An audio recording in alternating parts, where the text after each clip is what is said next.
O assunto do fim de semana foi Joaquim Levy. O presidente do BNDES pediu demissão após sofrer pressão direta do presidente Jair Bolsonaro.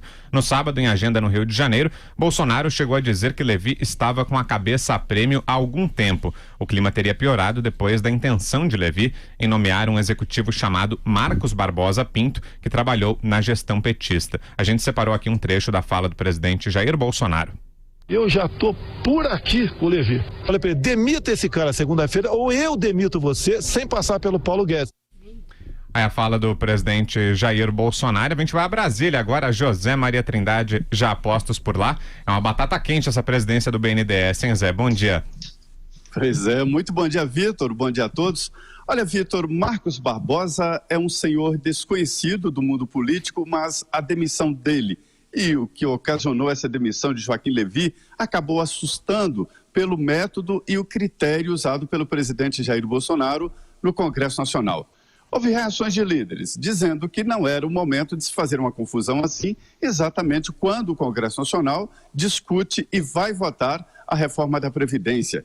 Ninguém foi consultado, evidentemente, no Congresso Nacional. O presidente da Câmara, deputado Rodrigo Maia, disse a alguns deputados que ficou surpreso. Procurado neste final de semana por telefone, ele respondeu sempre que não sabia, não foi consultado e que ficou assustado, principalmente com o ministro da Economia, Paulo Guedes. O entendimento político é de que Paulo Guedes sempre fez esta relação do governo, votação da reforma da Previdência e o mundo político, né? E que agora ele se distanciou muito ao permitir e até ajudar o presidente Jair Bolsonaro a tirar Joaquim Levy.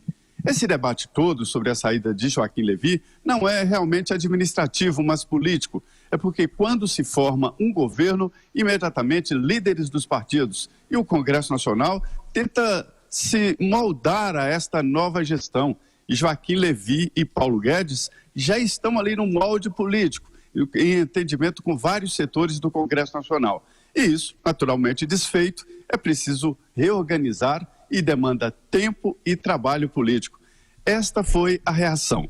A CPI do BNDES deve convocar Joaquim Levy para explicar exatamente o porquê da sua saída da presidência do BNDES.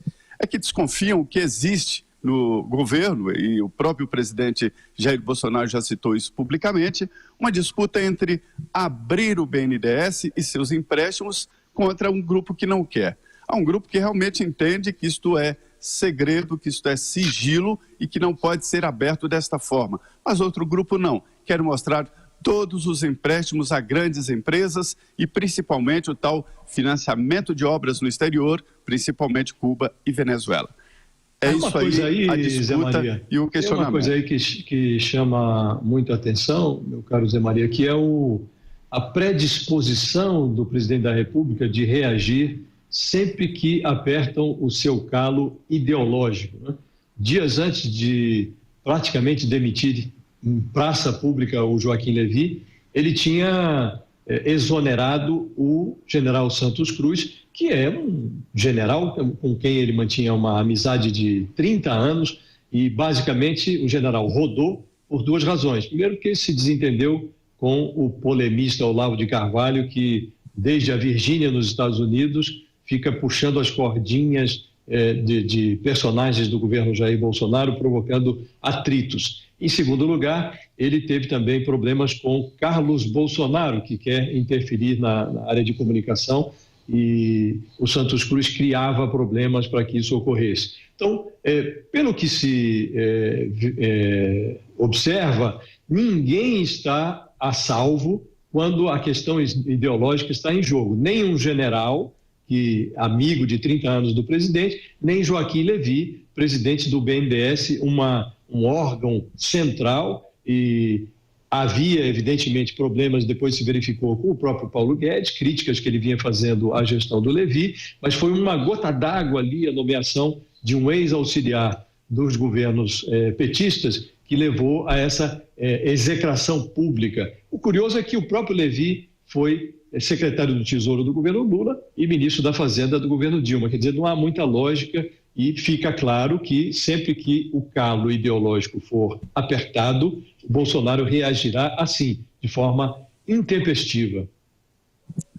Não devia ter nomeado, né, Josias? O deputado que eu conversei, que ligou para alguns líderes e inclusive o presidente da Câmara, ele relata, inclusive, a demissão do Santos Cruz com uma certa desconfiança, dizendo que ele foi demitido porque se entendeu demais com o Congresso Nacional. Ele saiu um dia depois de no dia, aliás, que ele foi ao Congresso Nacional e recebeu o apoio dos presidentes da Câmara e do Senado. Então, nisso aí também é uma desconfiança de que se entendeu com líderes e com o Congresso está fora do governo. Agora, Zé Maria, toda essa questão envolvendo o Levin de final de semana, que não deixou de ser uma surpresa, acabou deixando em segundo plano uma preocupação que nós tínhamos desde sexta, que foi a reação do Congresso, inclusive de Rodrigo Maia, à fala de Paulo Guedes referente às mudanças no texto de reforma da Previdência. O ministro Paulo Guedes me disse no final de semana que ele se sentiu traído. Ele falou que em nenhum momento das discussões foi colocada essa questão da flexibilização da transição, que segundo ele foi lobby dos servidores do Legislativo principalmente, e isso criou um certo ruído político também, não é? Acabou ficando em segundo plano, mas como é que vai ser a prática aí em Brasília agora? Pois é, isso provocou sim uma reação no Congresso Nacional, principalmente por isso que eu falei no início, né? O Paulo Guedes é visto como um elo importante entre o governo e o Congresso Nacional. Há no Congresso, inclusive, um grupo de deputados e de partidos que fortalece o Paulo Guedes até em detrimento do próprio presidente, porque entende esse grupo que Paulo Guedes é mais liberal do que o presidente Jair Bolsonaro e que seria segurança ali para votar medidas, inclusive como a reforma da Previdência. Essa fala de Paulo Guedes surpreendeu esse grupo e principalmente o presidente da Câmara que reagiu.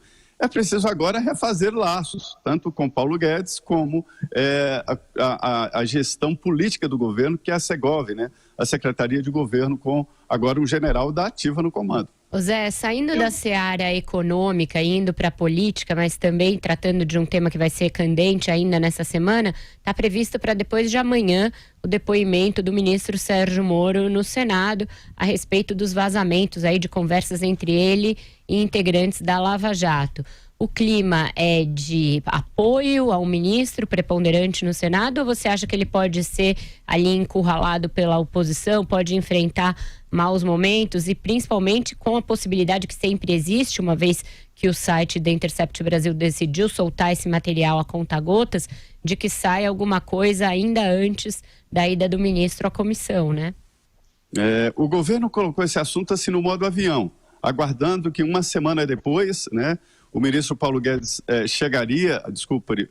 o ministro Sérgio Moro chegaria à Comissão de Justiça do Senado, né, se dá amanhã o prazo, já com isso resolvido, já com isso encerrado. Mas, na verdade, outras novidades podem aparecer, como foi neste final de semana. Eu acredito que ele não será execrado publicamente no Senado, não. Há um apoio forte a ele no Senado Federal. Existem, evidentemente, senadores de oposição, mas não necessariamente maioria ou massacrantes, né? E ele vai à Câmara dos Deputados. E é na Câmara que a impressão que eu tenho é que a situação será mais ríspida e mais dura para o ministro Sérgio Moro. Que ele seja bem-vindo ao mundo da política, né? Tem um aspecto que é levado em conta pelos parlamentares, inclusive pelos que pretendem inquirir o Paulo Guedes, seja no Senado, seja na Câmara, é que ele ainda a despeito dos problemas que enfrenta, um ministro muito popular. Ele ficou demonstrado numa visita que ele fez ao estádio aí com Jair Bolsonaro, numa pesquisa que tinha sido feita pelo Datafolha em abril, se verificou que ele era o ministro mais popular do governo e a popularidade dele ultrapassava a própria popularidade do presidente da República, né? Então, eu acho que o político que não ignora a opinião pública, nunca, ele vai sopesar esse tipo de coisa na hora de espremer o ministro Paulo Guedes, né? Moro. De resto, se o sujeito está enrolado na Lava Jato e vai pressionar o ministro, ele corre o risco de levar uma contraofensiva ali que o desmoralize, né? Então é preciso verificar todas essas questões. Josias, é verdade. Nenhum político vai contra um ministro tão popular assim, a ponto de fazer sombra ao presidente da República recém-eleito. Jair Bolsonaro tomou posse no dia 1º de janeiro, né? Agora, veja bem, a minha avaliação é de que, ao ser colocado desta forma, o ministro Sérgio Moro, ele entra num caminho que neste governo não é bom, que é esse confronto interno aí e esse jogo de ciúmes. Tem um livro que fala do ciúme e da inveja, que move a história do mundo, inclusive a Bíblia, que me mostra claramente, é um livro do Joaci Góes, que é o presidente da Academia de Letras da Bahia, que mostra que a história é muito movida por ciúmes. E um ministro popular assim, no governo, ele se coloca de um lado muito perigoso, viu? Eu vejo isso. Valeu, Zé Maria, bom dia para você, ótimo início de semana por aí, até mais. É isso, obrigado, muito bom dia.